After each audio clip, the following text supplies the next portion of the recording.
तीन ऋषि ज्ञान की खोज में हिमालय गए।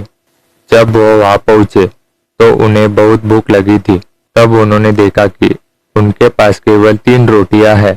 अब तीनों ने खाली पेट सोने का फैसला किया और जिस किसी के सपने में प्रभु ने रोटी खाने को कहा वही उस रोटी को खाएगा। फिर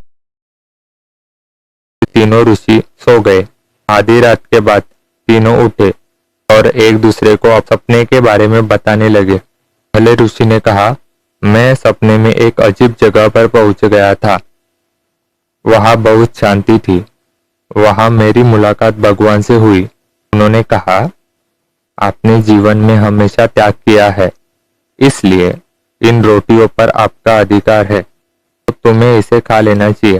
दूसरे ऋषि ने कहा, मैंने सपने में देखा कि मैं अपनी पिछली तपस्या के कारण महात्मा बन गया हूँ और जब मैं भगवान से मिला तो उन्होंने कहा, हमने कई दिनों तक कठोर तपस्या की है, इसलिए पहला अधिकार तुम्हारा है, तुम्हारे दोस्तों का नहीं। तीसरे ऋषि ने कहा, मैंने सपने में कुछ नहीं देखा क्योंकि मैंने रोटियां खा ली है। यह सुनकर दोनों ऋषियों को क्रोध आ गया। उन्होंने तीसरे ऋषि से पूछा, यह निर्णय लेने से पहले हमें क्यों नहीं जगाया?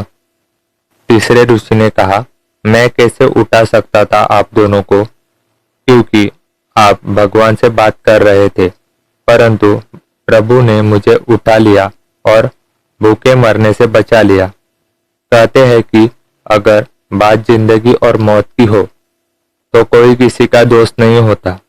इंसान सबसे पहले वही काम करता है जिससे उसकी जान बच सके। तात्पर्य, इससे आप समझ सकते हैं कि भूख बड़े बड़े बलिदानियों के साहस को भी कमजोर कर देता है।